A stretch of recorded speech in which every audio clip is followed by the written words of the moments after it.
Hello, welcome back to my very personal finance channel. Sorry it's a bit late. I ended up lending my laptop to my mum so that she could do some uni work, and she ended up taking a little bit longer than expected. So we'll just dive straight into the portfolio, and then I'm going to go over a little bit about the budget and some dividend news that we've had as well. So directly into the portfolio, we bought Wisdomtree crude oil when it crashed. Just sold it on the 8th of February.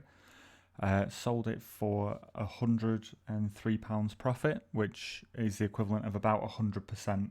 So doubled our money on that. Only took a few months. Relatively happy with it. I've just jotted a line here which shows where we sold it, which is just here. So 4.2174 euros, and where it is currently, which is 4.886 euros. So that's an increase of about 14%, which I was a little bit gutted at. But I used the whole £200 that I made from Wisdomtree, and I put that straight into BP, which is here. So I did the same sort of thing, just did a line. So that's roughly where we bought, and that is roughly where it is. Well, that's exactly where it is now. And all in all, that's about 20%. So even though we have essentially sold out a little bit early because I was using it to buy BP, because I've got a lot of faith in BP at the moment. I think they're transitioning wonderfully into green technology, so we'll see how that pans out. It's actually increased and paid off by a decent 6%, so we're very happy with that. So purchase-wise this month, we bought 78 BP shares using the profit that we made from Wisdomtree crude oil. We've also bought 17 AGNC shares, which are just here. As you can see, we're buying them really quite high compared to what they have been previously. But I've still got a little bit of faith in them. I'm going to keep buying them because I think that even though they are going to be going down, that'll lower our average cost and therefore increase our dividend percentage, which is fine by me. So we bought 17 of them for £200. 78 BP shares, that was £200. Bought 500 Lloyds shares, which I haven't got a graph up for yet, and 500 PHE shares, which are Powerhouse Energy, which I've said previously that I will be buying 500 shares until I've got 10,000. And let's just have a quick look at Lloyds.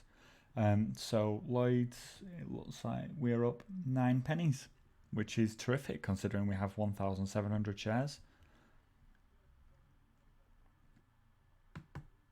And moving on to dividends, we received 2 dividends for the month of February. We received AGNC investment for £3.46, and we received a dividend from Vodafone for £11.94. So that comes to a grand total of £14.40 for the month, which means that we've actually done 3 months in a row making double figures on our dividends, which I'm personally very happy with. I think that's a lot better than a bank, especially considering the fact that NatWest are touting their ISA as being the best rate in the country, and it's 0.4%. What a terrible state we're in. And so that brings our total dividends up to £87.60. And we've actually realised a profit of £117. That's thanks to the sale of Wisdomtree a little bit earlier on in the month. And that's about it for the portfolio. So we currently sit at £620 up, which is 14.2%, which very happy with. It seems to be hovering around the £600 mark, so I keep putting money in, and then it'll either drop the percentage, but it seems to just be hovering around that £600 mark, so nothing's really moving too much yet. But all in all, very happy. So we've been investing in Trading 212 now for 12 months, and we've got a grand total of £5,431 in the pot. So, I mean, that's terrific. It seems to be going in the right direction, and hopefully this time in 5 years' time from now, will be a hell of a lot better. And moving on to some dividend news, it's almost the best case scenario here.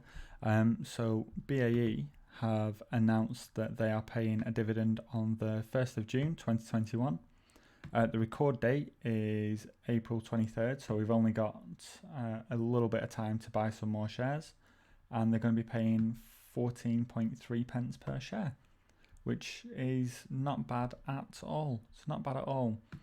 Not BAE, Lloyds have also announced a dividend. They're paying 0.57 pence per share, which is the maximum amount that they're allowed to pay under the FCA regulations. So that itself is more of a statement than the actual fact that it's half a penny per share. They are paying the absolute max that they have been allowed to pay. So I think that shows that the company is in a good place.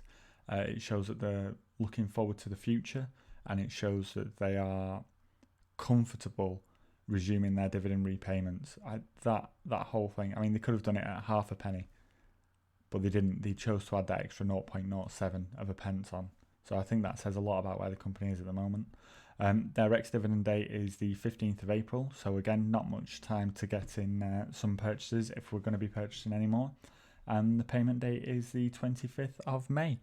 So looking forward to that. So that should give us about £9 in a dividend payment, because we currently own 1,700 Lloyds shares.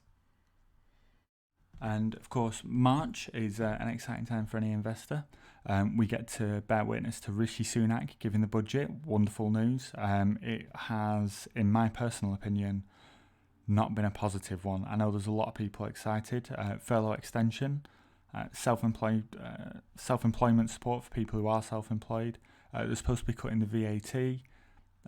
National living wages increased to £8.91. It all seems like it's good news for us as individuals.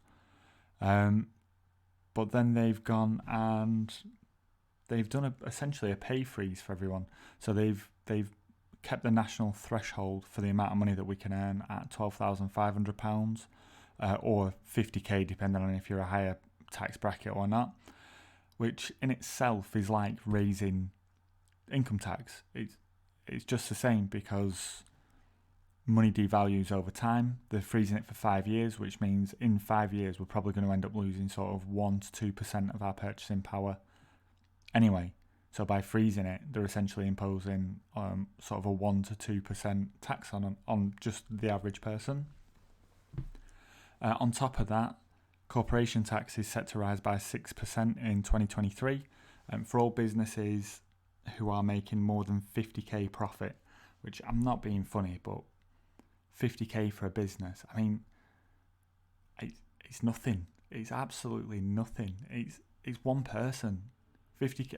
There's people who work for companies who get more than 50k. I mean, why would you even bother having a company if you were just going to get taxed at 20% for 50k?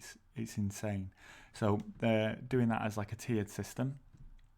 So anyone making between 50k and 250k profit per year will get taxed all the way up to 25%. And once you're over the 250k per year, then it's just going to be a flat corporation tax of 25%, which is just going to drive business away. It's going to mean that corporations can't give people pay rises because they're now paying more tax. It's going to mean that projects, developments, growth, things like that is all going to get put on hold just so they can pay this extra 6% tax.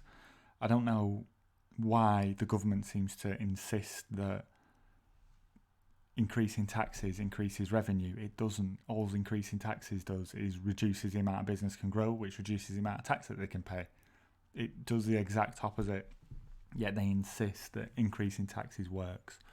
I think they did a national living wage increase experiment. I'll see if I can find a link to it, where they increased the national minimum wage for people working in restaurants, and they found that the increased wage meant to increase spending, which meant to increase profits.